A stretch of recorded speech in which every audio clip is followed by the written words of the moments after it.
ಮೊದಲಿಂದ ನನಗದಿತ್ತು. ಯಾಕೆಂದರೆ ನಾನು ಸುಮ್ಮನೆ ನನ್ನ ಬ್ಯೂಟಿನ ಉಪಯೋಗಿಸ್ಕೊಂಬಿಟ್ಟು ಒಂದು ಸೀರಿಯಲ್ಗೆ ಹೋಗಿದ್ರು ಸೆಟ್ಲ್ ಆಗಿದ್ರು ನನಗೆ ತಿಂಗ್ಳಿಗೆ ಇಷ್ಟು ದುಡ್ಡು ಅಂತ ಬಂದಿರ್ತಿತ್ತು, ಇಷ್ಟು ದುಡ್ಡು. ಆದರೆ ನಾನು ಅದನ್ನ ಅದ್ಯಾಕೋ ಇಷ್ಟನೇ ಪಡಲಿಲ್ಲ. I should become a leader. ನನ್ನ ಕೆಳಗೆ ಎಲ್ರಿಗೂ ಕೆಲಸ ಅನ್ನೋದನ್ನು ಮಾಡ್ಕೋಬೇಕು.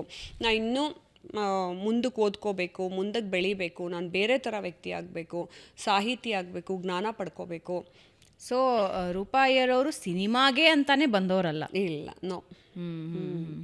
ಸಿನಿಮಾಗೆ ಅಂತ ಹೋದರೆ ನಾನು ಚಿಕ್ಕ ವಯಸ್ಸಿಂದ ಎಷ್ಟೋ ಫಿಲ್ಮ್ ಮಾಡಿ ಮಾಡಿ ಮಾಡಿ ಮಾಡಿ ಹಾಕ್ಕೊಂಡು ಅದೇ ಫೀಲ್ಡಲ್ಲೇ. ಹಂಗಿದ್ದೊಂದು ಜಗಮಗ ವರ್ಲ್ಡ್ ನಿಮ್ಮನ್ನು ಕರೀತಿತ್ತಲ್ಲ, ಯಾಕೆ? ಬೇಸಿಕಲಿ ಡಾನ್ಸರ್ ಆಗಿದ್ರಿ, ನಿಮ್ಮನ್ನು ಬಹಳಷ್ಟು ಸ್ಟೇಜ್ ಶೋಸಲ್ಲಿ ನೋಡಿರ್ತಾರೆ.